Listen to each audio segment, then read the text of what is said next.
किसी को भी अपना बना सकते हैं। आज एक ऐसी ही शख्सियत से मुलाकात करेंगे जो जायके के जरिए आपके दिलों तक पहुंची, जिन्होंने खुद को साबित करने के लिए 16 साल पुरानी टीचिंग जॉब छोड़ी और मास्टर शेफ का ताज पहना। जी हां, आज मुलाकात करेंगे हिंदुस्तान की पहली मास्टर शेफ पंकज भदौरिया से।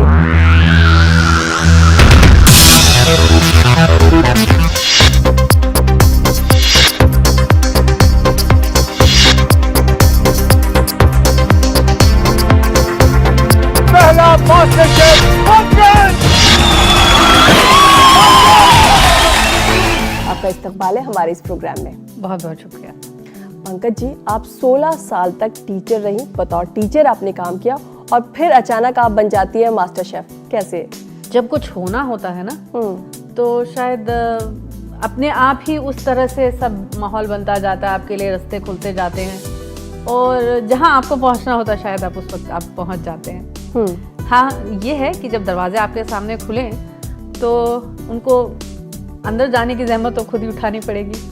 So this is exactly what had happened with me also. पहला मास्टर शेफ था, एक अलग प्रोग्राम था जिसमें एक ऐसा रियलिटी शो था जो एक हमारे जैसी कोई महिला, जिसमें एक lady like me, she could come and participate. ना सिंगिंग थी ना डांसिंग थी, बट समथिंग जो हमारे इंटरेस्ट का था। तो बस जब ये आया हमने भी ऑडिशन दिया हज़ारों लाखों लोगों की तरह, और इसकी कंडीशनिंग जो है बहुत पहले से शुरू हो चुकी होगी। तो आपको कुकिंग का शौक पहले से था या फिर आप खाना इस तरह से बनाती थी कि लोग तारीफ करते थे तो आपको लगा कि मैं जा सकती हूँ? जी बिल्कुल, कुछ ऐसा ही हुआ। एक तो मैं बहुत कम उम्र में मैंने खाना बनाना शुरू कर दिया था, शौक की वजह से। अच्छा। कोई नेसेसिटी नहीं थी, बस सिर्फ शौक की वजह से। I started cooking at the age of 10। अच्छा। हाँ, और both my parents were excellent cooks. तो जब हमारे घर में पार्टीज बहुत होती थी, तो जब इतना उम्दा खाना बनता था और इतनी तारीफें बटोरी जाती थी, तो मुझे लगता था भाई ये काम तो बहुत बढ़िया है कि आप अच्छा खाना खाने को तो मिलता ही है, साथ में तारीफें भी बहुत मिलती हैं। लेकिन आप 10 साल की उम्र में ये सब सोचती थी? क्योंकि उस उम्र में बच्चे खेलने के बारे में सोचते हैं। शायद माहौल घर में खाने का बहुत ज़्यादा वो था कि खाना was a very important part of our lifes. तो बढ़िया खाना है, यहाँ खाने चले वहाँ खाने चले। My father was a big foodie, तो वो हमको मतलब हर जगह जहाँ भी कुछ चीज़ नई खुली, मेरी पैदाइश और मैं बड़ी दिल्ली में ही हुई हूँ। अच्छा। तो मुझे आज भी याद है जब पहला पिज़्ज़ा किंग खुला था या पिज़्ज़ा आउटलेट खुला था कनॉट प्लेस में, तो हम लोग 45 मिनट लाइन में खड़े हुए थे अंदर जाने के लिए। अच्छा। तो और अगर मोमोज खाने होते थे तो आज तो खैर हर गली कूचे पे मिलते हैं। उस वक्त हम लोग यूनिवर्सिटी के पास मोनेस्ट्री है, वहाँ जाया करते थे स्पेशली मोमोज खाने के लिए। अच्छा। तो I am talking about 80s and 90s, है ना। तो आप सोचिए उस वक्त जब इतना हम लोग घूम घाम के खाना खाते, तो खाना बस आप समझ लीजिए जिंदगी। तो बनाने की भी शौकीन है और खाने की भी? खाने की ज़्यादा शौकीन हूँ। अच्छा।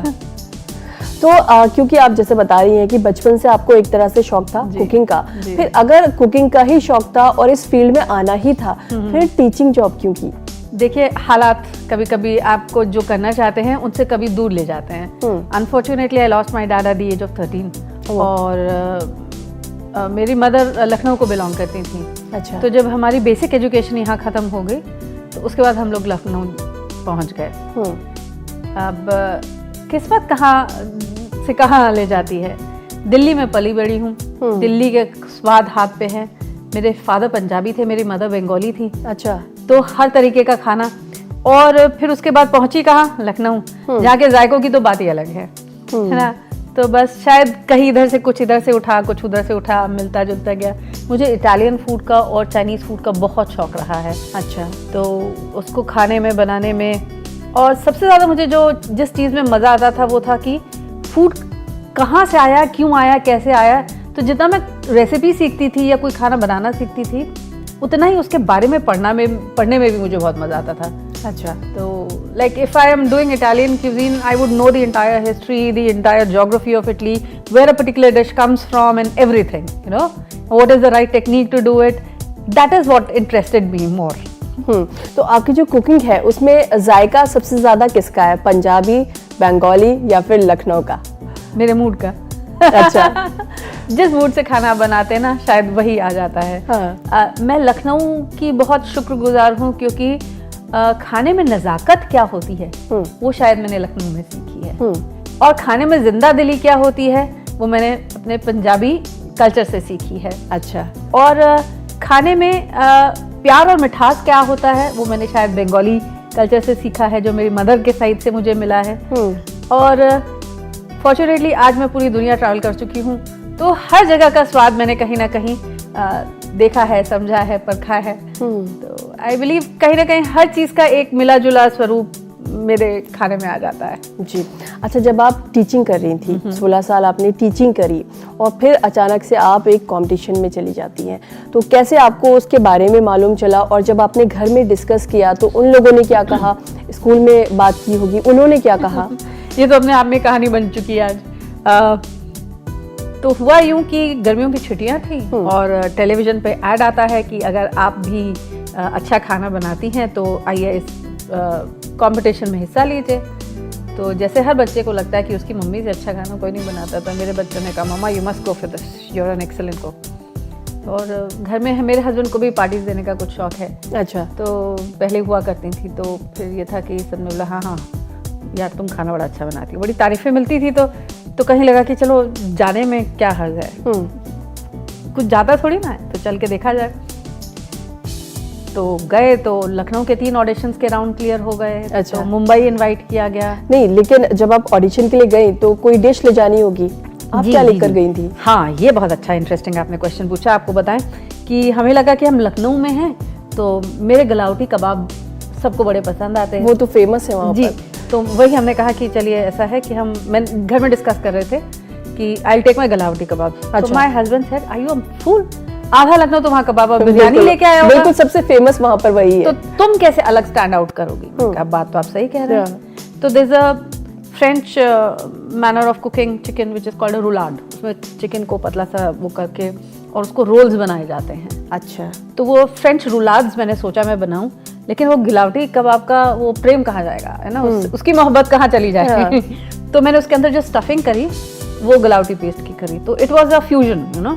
एंड क्योंकि वो चिकन ब्रेस्ट बहुत जल्दी कुक हो जाता है। अच्छा। और रेड मीट को कुक होने में टाइम लगता है, तो उसको राइट टेम्परेचर पे कुक करना है कि दोनों प्रॉपर्ली कुक भी हो जाएं। चिकन ओवर कुक हो गया तो वो च्यूई और रबरी हो जाएगा, वो भी ना हो। अच्छा। तो ये सभी चीज़ें ध्यान में रखनी थी, लेकिन कहा करेंगे तो यही अब दिमाग में आया।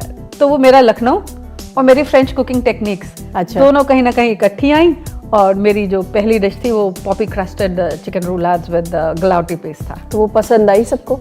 जी बिल्कुल, बहुत पसंद आई and they were really fascinated कि अरे ये तो बहुत बढ़िया है। तो इसीलिए आगे जाने का मौका मिल गया। चलिए और भी बात करेंगे आपके सफ़र के बारे में आगे, लेकिन यहाँ पर रुकेंगे एक छोटे से ब्रेक के लिए। ब्रेक के बाद एक बार फिर से आप सभी का इस्तकबाल है हमारे खास प्रोग्राम परवाज में, और आज हमारे साथ है हिंदुस्तान की पहली मास्टर शेफ पंकज भदौरिया। आपने बताया कि पहली डिश आपने क्या बनाई, जो आप सिलेक्ट हो गई, आपकी डिश सबको बहुत पसंद आई।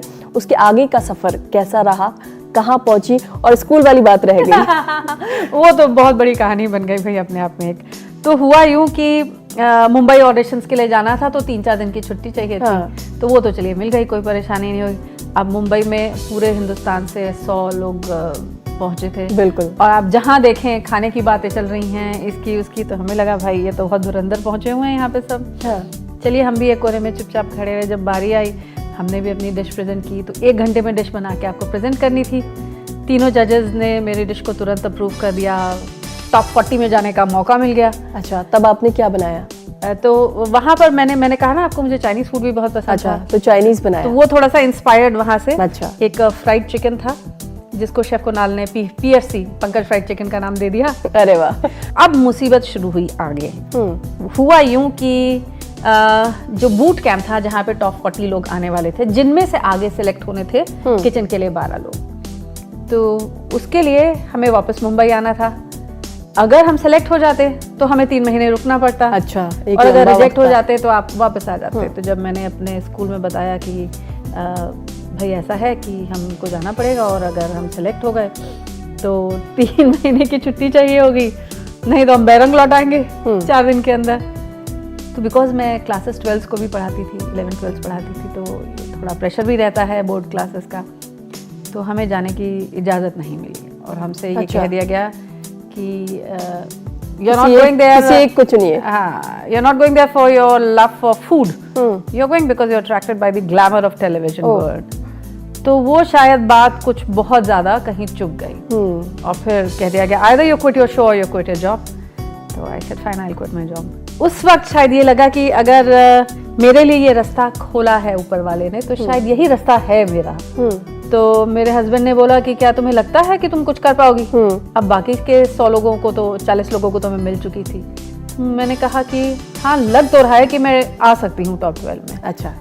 तो बोला ठीक है तुम जाओ, परेशानी किस बात की है। लेकिन हाँ उस वक्त वो बात बहुत ज्यादा हर्ट कर गई, पिंच कर गई और शायद मुझे लगता है कहीं ना कहीं उसने मुझे और ज्यादा मोटिवेट किया। अच्छा। अब तो गुरु करके दिखाना ही पड़ेगा। क्योंकि सबने कहा पंकज तुम बेवकूफ हो जो तुम 16 साल पुरानी नौकरी छोड़ के जा रही हो। अच्छा, क्या कुछ ऐसे लोग भी थे, क्योंकि एक रियलिटी शो में जा रही थी, हो सकता है कि बहुत सारे लोग जेलस भी हों और चाहते हो कि आप वहाँ पर ना जाएं, तो क्या कुछ ने ऐसा भी कहा कि आंटी अब जो है खाना बनाने जा रही हैं रियलिटी शो में? देखिए 100 मुंह होते हैं, 100 तरीके की बातें होती हैं और सबने कहा भी कि you're an idiot, you're a fool, तुम्हारा दिमाग खराब है, इस वक्त पता नहीं है क्या होता है, कुछ नहीं है, पहला शो था, आपके पास कुछ उसका कुछ एक वो भी नहीं था, मालूम भी नहीं था कि क्या होता है, कैसे होता है। बिल्कुल। वही सिंगिंग शो है तो खड़े होके गाना है, डांसिंग शो है तो खड़े होके डांस करना है, इसमें क्या होना है आपको तो पता भी नहीं है कुछ। अच्छा उस वक्त मास्टर शेफ ऑस्ट्रेलिया भी नहीं शुरू हुआ था। अच्छा। कि किसी को पता होता कि क्या था ये शो। लेकिन फिर अब जब दिमाग में आ गया था तो फिर वो तो करना ही करना था। थोड़ा जिद्दी हूँ। तो कैसे कैसे फाइनल तक आप पहुंची और जैसे जैसे आप अपने मकसद के करीब थी तो क्या जहन में आ रहा था? लग रहा था कि एक अच्छी दिशा में हूँ, अच्छा काम कर रही हूँ? जब गई थी मुंबई तो यही सोच के गई थी कि अब तो मुझे मास्टर शेफ जीत के ही आना है। इनफैक्ट जब वो घर आए थे वीडियो डायरीज बनाने के लिए तो उन्होंने मुझसे जब ऐसे जैसे क्वेश्चंस पूछते कि आपको क्या लगता है हिंदुस्तान का पहला मास्टर शेफ कौन होगा, कहाँ से होगा? मैंने कहा मुझे लगता है वो लखनऊ से ही होगा और मुझे लगता है शायद आप उसी से बात कर रहे हैं। अच्छा। ओवर कॉन्फिडेंट साउंड करने वाली बात थी लेकिन वो मस्ती में कही गई बात थी। लेकिन आपने सच कर दिखाया। कोशिश। देखिए मेरा मोटो होता था जब मैं अपने बच्चों को स्कूल में कॉम्पिटिशन्स के लिए प्रिपेयर करती थी, कहती थी you must always fight to win. अच्छा। There are no second places, you have to fight to win. तो बस वही सोच के I have to fight to win. There cannot be any second place for me. अच्छा, जब आपका final day था वहाँ पर जी, तब आपने क्या और कितनी तैयारी की, कौन सी डिश बनाई और क्या लग रहा था अंदर से? तरुण मैं आपको सच बताऊं तो जिस दिन फाइनल था उस दिन अंदर से एक ऐसा पीस था। अच्छा ना, इतना काम थी मैं कि मुझे लग रहा था कि आज कुछ है ही नहीं। So you don't have to allow that pressure to get over you because if the pressure does, you're lost.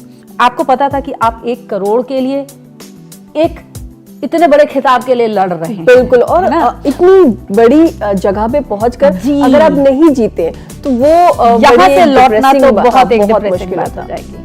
आज तक तब तक जितने भी वो हुए थे, जितने भी हमारे पड़ाव आए थे, जितने भी कॉम्पिटिशन्स थे, जितने भी टास्क थे, सब में अच्छा करते करते आगे बढ़ती गई थी। तो जब हमारा फाइनल था वो 25 दिसंबर था, क्रिसमस। वो बहुत सारे गेस्ट भी आ रहे थे उस दिन शो पे हमारे।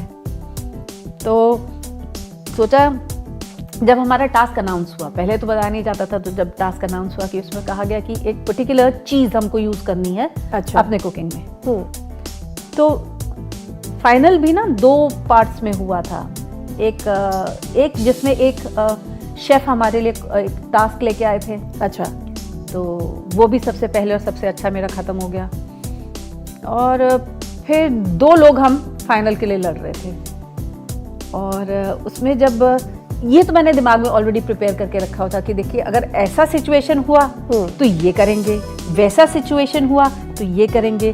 तो अपने दिमाग में 25 ऑलरेडी मैंने सिचुएशंस क्रिएट करके और उनके सॉल्यूशंस क्रिएट करके रखे हुए थे कि ऑफ ऐसे ही नहीं चले जाना कि मतलब अच्छा अब ये होना है, अब सोचें कि क्या करना है। यानी अब काफी होमवर्क करके गई थी। बिल्कुल। मैं कहा ना टीचर हूँ तो टीचर वाली आदत कहाँ से जाएगी।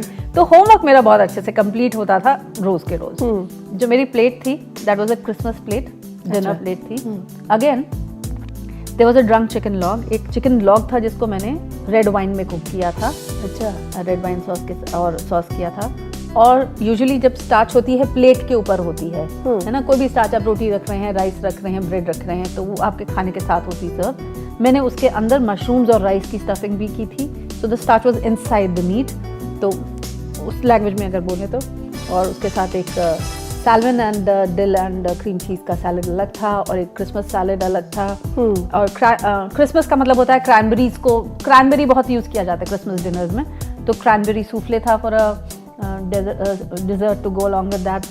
तो पूरा एक क्रिसमस प्लेटर था। अच्छा, it was a beautiful looking plate with lots of colours and lots of elements on it. और जजेस ने भी बहुत अच्छे कमेंट्स दिए। उस वक्त तो सब काम था। अब वो जो सब्र का जो बांध है ना, वो कब टूटा, जब रिजल्ट अनाउंस होने थे। उस वक्त लग रहा था कि भाई कर तो दिया, लेकिन जो मेहनत मैंने की है वो तो दूसरे ने भी की हुई है। अब क्या होगा, तब थोड़ा सा मैं वो हो गई थी, नर्वस हो गई थी बस। अच्छा, फिर जब आपका नाम अनाउंस हुआ, फिर जब नाम अनाउंस हुआ 10 मिनट तो कुछ समझ में नहीं आया क्या हुआ, कैसे हुआ, कि कुछ हो गया है कि क्या हुआ है। अभी तक का 3 महीने का जो सफ़र था, जो अपनी फैमिली से हम दूर रहे हैं, वो क्या हो गया, मतलब 10 मिनट कुछ भी नहीं समझ में आ रहा था। सबसे पहला मास्टर शेफ पंकज। बट मतलब आपकी जिंदगी का एक बहुत ही बेहतरीन, बहुत ही अच्छा पल था। आगे की बात करेंगे आपकी जिंदगी में आगे किस तरह से सफर बढ़ा, लेकिन यहाँ पर रुकेंगे एक छोटे से ब्रेक के लिए। ब्रेक के बाद एक बार फिर से आप सभी का इस्तकबाल है हमारे खास प्रोग्राम परवाज़ में, और आज हमारे साथ एक खास मेहमान मौजूद हैं, हिंदुस्तान की पहली मास्टर शेफ पंकज भदौरिया। अब जब आप विनर बन गई, हिंदुस्तान की पहली मास्टर शेफ, उसके बाद आपको कैसा लग रहा था? वो जो स्कूल था जहाँ से आपको छुट्टियाँ नहीं मिल पाई थी, क्या वापस उन्होंने कभी बुलाया, उनसे बात हुई, या आप गईं, क्या हुआ? और ये जो आपकी सफलता थी, कामयाबी थी, इसको किस तरह से आपने भुनाया? क्योंकि बहुत सारे लोग अपनी कामयाबी को संभाल नहीं पाते हैं। जीतना तो अपने आप में पहला स्टेप था, you know, that was the beginning. उसके बाद क्वेश्चन ये था कि व्हाट नेक्स्ट, आगे क्या? तो नौकरी तो मैं छोड़ ही चुकी थी। बिल्कुल, आगे क्या करना है? आगे क्या करना है, तो और एक टीचिंग का एक्सपीरियंस भी अच्छा खासा था। तो फिर ये डिसाइड हुआ कि एक कलनरी एकेडमी इस्टेब्लिश किया जाए, जिसमें मेरा जो टीचिंग एक्सपीरियंस है और जो कुकिंग का जो एक पैशन है, दोनों को इन्वॉल्व किया जाए, इंक्लूड किया जाए। लेकिन ये वैसी कुकिंग क्लासेस नहीं बनाना चाहती थी मैं कि आंटी जी घर में यू नो 4 बच्चों को कुकिंग सिखाई है, ऐसा बिल्कुल नहीं करना चाहती थी जैसे मोहल्लों में होती हैं, यू नो, कि यहाँ कुकरी क्लासेस चल रही हैं। I wanted to make a proper academy, you know. और अब तो वो फंड्स भी आ चुके थे मेरे पास। तो इनफैक्ट जब लोग मुझसे पूछते हैं कि आपको जो इतना पैसा मिला तो आपने उसका क्या किया, तो वो मैंने अपनी एकेडमी एस्टैब्लिश करने में इस्तेमाल किया। और आपने एक बहुत अच्छा काम किया, बहुत अक्लमंदी का काम किया। तो I started my restaurants also 5 years ago, and academy है, टीवी शोज कर रही हूँ, कुछ बुक्स भी आपने लिखी हैं। I have written 5 books as well. अच्छा, जब आप विनर हो गई और उसके बाद वापस लखनऊ आई, तब लोग क्या कह रहे थे, किस तरह से आपका वेलकम हुआ? बहुत शानदार वेलकम हुआ। एक तो एयरपोर्ट पे ही इतना शानदार वेलकम हुआ, और फिर जब घर आई तो घर पूरा सजा हुआ था। मेरी फैमिली ने पूरा घर सजवाया था। नेचुरली बहुत सारे लोग मिलने आए, बहुत मीडिया, बहुत सारे इंटरव्यूज़, प्रेस इंटरव्यूज़, बहुत कुछ चलता रहा बहुत दिनों तक। लेकिन बहुत ज़रूरी होता है तरन्नुम कि जब आप एक मुकाम हासिल कर लेना, तो वो सक्सेस को कभी आप अपने दिमाग पे ना चढ़ने दें। बिल्कुल, और बहुत सारे लोग ये नहीं कर पाते। हाँ, तो you have to stay grounded. आपके जो एस्पिरेशंस है वो हमेशा स्काई हाई होने चाहिए, लेकिन आपके your feet must always be on the ground always, and that is what I have always taught myself to do.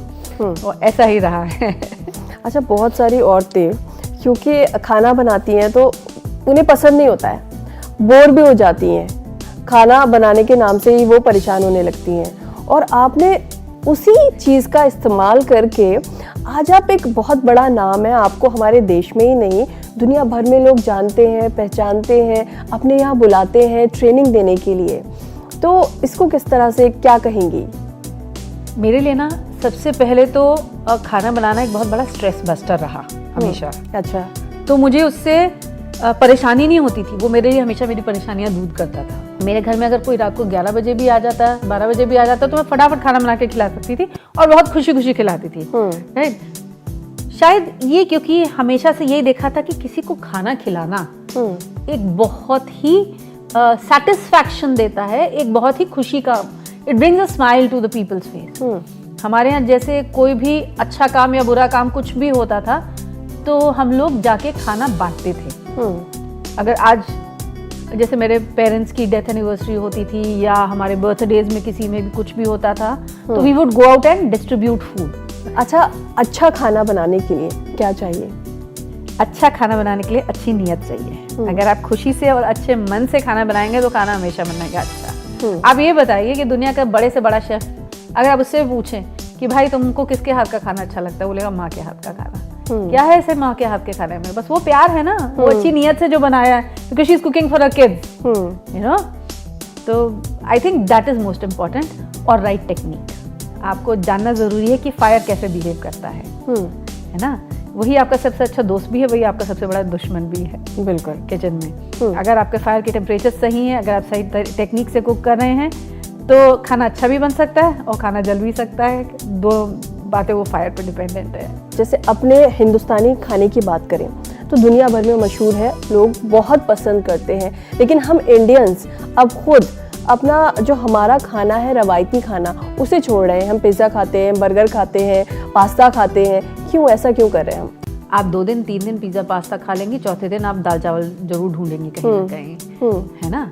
तो हम वैरायटी एंजॉय करते हैं हर चीज़ में, which is a good thing. नहीं, कई लोगों को ये भी लगता है कि जो हमारा खाना है उसमें मसाले बहुत होते हैं, तेल बहुत होता है, तो वो कुछ लाइट खाना चाहते हैं, कुछ अलग खाना चाहते हैं। देखिए, पहली और मोस्ट इम्पॉर्टेंट बात, किसी भी देश का खाना, किसी भी जगह का खाना डिपेंड करता है 3 मेजर फैक्टर्स पे। Nature is our biggest teacher. आपका क्लाइमेट, आपका सॉइल और किसी भी जगह की जो पहले कहते थे जो वहाँ का इकोनॉमी कैसा है, वो डिपेंड करेगा, उससे खाना इन्फ्लुएंस होता है।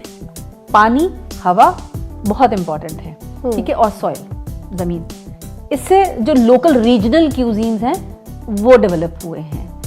आप सोचिए कि साउथ में इतनी मिर्ची खाई जाती है, कश्मीर चले जाएंगे तो वहाँ मिर्ची नहीं खाई जाएगी। क्यों? ये अगर आप यूरोप में हैं तो मिर्च नहीं खाई जाती है जितना आप साउथ आते हैं। ब्राज़ील में पेपर्स खाए जाते हैं, कि ऐसा क्यों है? Because that is the way nature intended it to be. हम जब मिर्च खाते हैं तो पसीना आता है जो हमारी बॉडी को कूल रखता है, और अगर नॉर्थ में आप मिर्च खाएंगे, पसीना आएगा, आपकी बॉडी ऑल कूल हो जाएगी तो ना। तो nature has made these differences, और हमारा जो फूड है कहीं ना कहीं हमारी इन सब चीज़ों से बहुत ज़्यादा इन्फ्लुएंस्ड होता है। नॉर्थ में हम क्या यूज़ करते हैं? Mustard oil, right. हाँ। अब मेडिटेरेनियन रीजन में अगर ऑलिव ऑयल है तो वो वहाँ के लिए अच्छा है ना। लेकिन अब तो यहाँ पर भी बहुत सारे लोग ऑलिव ऑयल का इस्तेमाल कर रहे हैं। अगर आप देखें तो वापस फिर से एक ट्रेंड आ रहा है कि आप देसी घी का इस्तेमाल करें और लोकल ऑयल्स का इस्तेमाल करें, है ना। Why? Because somewhere down the line people are realising, हाँ, क्योंकि वो यहीं के लिए बना है, हमारे देश के लिए बना है, हमारी आबो हवा के हिसाब से बना है। अच्छा पंकज जी, चलते चलते आप उन औरतों से क्या कहेंगी जिन्हें खाना बनाना बिल्कुल पसंद नहीं है? खाना बनाना पसंद नहीं है, बहुत सारी औरतें पसंद नहीं करती हैं, क्योंकि शायद वो उसे एक काम की तरीके से देखती हैं। उनको लगता है कि खाना बनाने का जो काम है वो उनके हिस्से क्यों है। खाना बनाना एक शायद उनके लिए काम है। अगर आप इसको काम से हटा के ये सोचेंगे कि ये आपका प्यार है, ये आपका सस्टेनेंस, आप भी तो खाएंगी ना खाना, तो ये सस्टेन करने का आपका अपना भी तो जरिया है ना। तो if you look at it from what is most important part of your life, क्योंकि जो आपके अंदर जा रहा है वही तो बाहर आएगा। यू नो, अगर अच्छा खाना अंदर जा रहा है तो अच्छी नीयत, अच्छी बातें, अच्छे सोच ही तो आएंगे ना दिमाग में। तो अगर आप उसको ये सोचे कि ये खाना बनाना केवल एक काम नहीं है, ये हमारी जो सोल है उसका सस्टेनेंस है, तो मेरे ख्याल से बहुत बड़ी बात है। लेकिन वाकई अगर आप सोचे तो बहुत छोटी सी बात है। यानी कहीं ना कहीं हमारी पर्सनैलिटी में वो दिखता है जो हम खाते हैं। बिल्कुल दिखता है। अच्छा पंकज जी, आप हमारे स्टूडियो में आई और आपसे बात करके मुझे बहुत अच्छा लगा, बहुत मज़ा आया। हम यही दुआ करते हैं कि आप इसी तरह कामयाबी को हासिल करते रहें। Thank you so much. बहुत बहुत शुक्रिया। बहुत बहुत शुक्रिया आपका भी मुझे यहाँ इन्वाइट करने के लिए। It's a pleasure. फिलहाल हमें दीजिए इजाजत, आपसे फिर मुलाकात होगी अगले हफ्ते किसी ऐसे ही शानदार सितारे के साथ। आदाब।